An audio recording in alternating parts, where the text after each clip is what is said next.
फिर नेक्स्ट है अपेक्षित अधिगम स्तर। अपेक्षित अधिगम स्तर क्यों जरूरी है? अपेक्षित अधिगम स्तर का मतलब क्या होता है? अपेक्षित अधिगम स्तर का मतलब ये होता है कि कम से कम बच्चे को इतना आना चाहिए।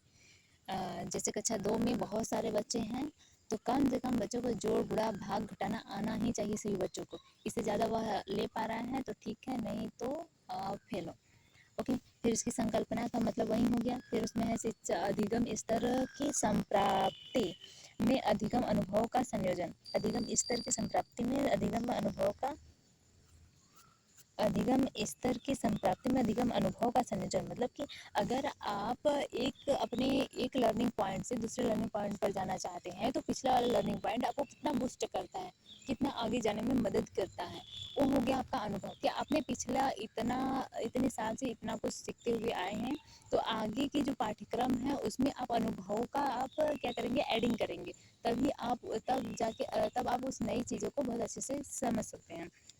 दूसरा क्या है, अपेक्षित अधिगम प्रतिफल का अधिगम के पुनर्बलन में महत्व। अपेक्षित अधिगम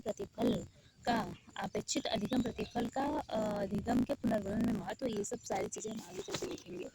नेक्स्ट है शिक्षण अधिगम सामग्री। शिक्षण अधिगम सामग्री क्या होता है? अरे यार, शिक्षण अधिगम सामग्री, एक शिक्षण कार्य को करने के लिए किन किन सामग्रियों की जरूरत पड़ती है, वही तो होता है शिक्षण अधिगम सामग्री। शिक्षण अधिगम सामग्री क्या है? तो शिक्षण अधिगम सामग्री वो सारी वस्तुएं, वो सारी चीज़ें जो आपको एक शिक्षण कार्य करने में हेल्प करती हैं, वही हो गया शिक्षण अधिगम सामग्री। अब शिक्षण अधिगम सामग्री में क्या क्या आएगा? तुम पीटेंगे। शिक्षण अधिगम सामग्री का अर्थ क्या होता है, आवश्यकता क्या होता है, महत्व क्या होता है, फिर शिक्षण अधिगम सामग्री के प्रकार कितने होते हैं, वर्गीकरण क्या होता है, उत्तम शिक्षण अधिगम सामग्री की विशेषताएं क्या होती है, उत्तम अधिगम सामग्री की विशेषताएं क्या होती है। फिर उसके बाद हमें आना है शिक्षण अधिगम सामग्री के प्रकार में क्या क्या है कि इंद्रजनित अधिगम कराने हैं तो विभिन्न पदार्थ, वस्तुएं, क्रियाएं, यथा क्या होता है, फिर स्पर्श क्या होता है, सूंघना क्या होता है, चखना क्या होता है, और दृश्य सामग्री क्या होता है ना।